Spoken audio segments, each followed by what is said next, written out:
Trump ने Iran को cancer बताया। हमने कैंसर को निकाल फेंका, यह ट्रंप की तरफ से कहा गया।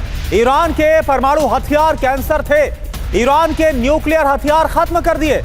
यानी डोनाल्ड ट्रंप ये बोल रहे हैं कि तमाम जो न्यूक्लियर प्रोग्राम था या हथियार अगर बना लिए थे तो सब हमने खत्म कर दिया। तो ईरान के परमाणु हथियारों को कैंसर बता रहे हैं डोनाल्ड ट्रंप। अमेरिका और इजराइल पर ईरान के हमले तेज होते नजर आ रहे हैं। ईरान के ऑपरेशन ट्रू प्रॉमिस का 81वां चरण देखने को मिल रहा है। इजराइल के शहरों पर ईरान ने फिर मिसाइलें दागी। मिडिल ईस्ट में अमेरिकी बेसिस पर भी हमले किए गए।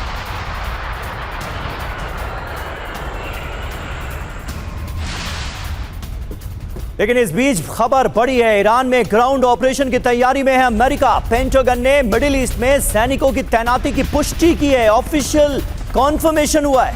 82वीं एयरबोर्न बटालियन की तैनाती की जाएगी, ये पेंटागन ने बताया है। 10वीं माउंटेन डिवीजन के जवान भी तैनात किए जाएंगे। तो ईरान में अमेरिका का ग्राउंड ऑपरेशन क्या शुरू होने वाला है?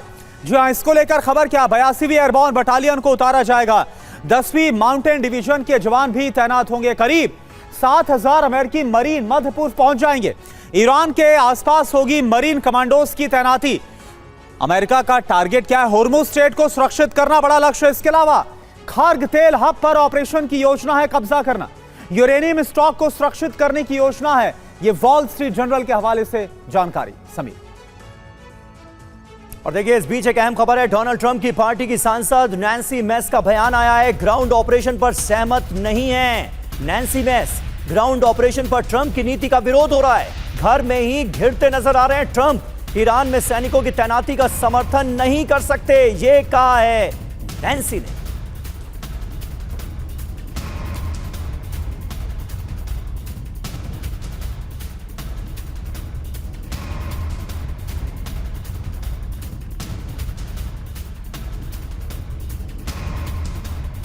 तो देखिए, जमीन पर सेना उतारने को लेकर दरअसल ये मीटिंग की गई थी सीनेट की। यहां पर डोनाल्ड ट्रंप कहीं ना कहीं घिरते नजर आ रहे हैं। मेजर जनरल अश्विनी सिवाच हमारे साथ मौजूद हैं। सिवाच साहब, क्या वाकई ये आसान होगा?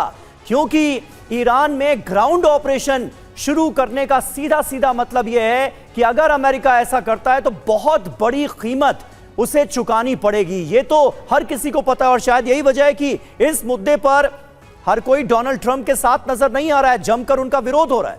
हाँ बिल्कुल, देखो सबीर, ये सच्चाई है। अगर अमेरिका ग्राउंड ऑपरेशन करता है तो उसकी बहुत बड़ी कैजुअलिटी होंगी। और सच्चाई है, बॉडी बैग जाएंगे। क्या अमेरिका की पब्लिक बॉडी बैग लेने को तैयार है?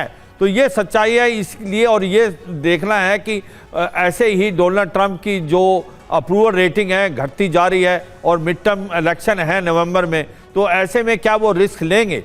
मगर कुछ ऐसे सिचुएशन लग रही है कि कहीं ना कहीं डोनाल्ड ट्रंप जो प्रिपेयर कर रहे हैं, स्पेशली खार्ग आइलैंड को लेके, जो दस्ते आपने बताए 82 एयर डिवीजन के और मरीन कमांडोज भी उन्होंने एक प्रकार यूएसएस ट्रिपोली और यूएसएस बॉक्सर भी नज़दीक आ रहे हैं। तो ऐसा सुनने में आया कि हो सकता है वो खार्ग आइलैंड को लेने की कोशिश करें।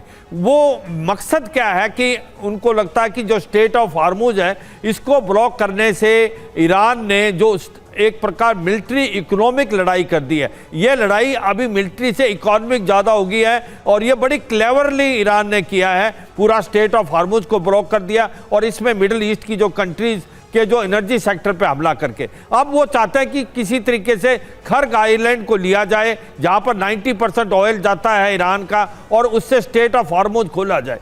अगर वो खार्ग आइलैंड को लेने की कोशिश करेंगे तो बहुत ज़्यादा कैजुअलिटी होंगी। इसकी 4 वजह हैं। एक तो क्या है कि खार्ग आइलैंड 25 किलोमीटर दूर ही है मेनलैंड से, वो उसके आर्टी फायर में है, उसके ड्रोन और मिसाइल भी करेंगे। अगर अमेरिका अपनी एयर डिवीजन का पैराट्रूप के जरिए से उसको कैप्चर करने की कोशिश करेगा तो बहुत नुकसान होने वाला। दूसरा कि ईरान ने वहां पर माइंस बिछा रखी हैं जो कि स्टेट ऑफ हार्मुज में, वहां ड्रोन्स का इस्तेमाल करेगा।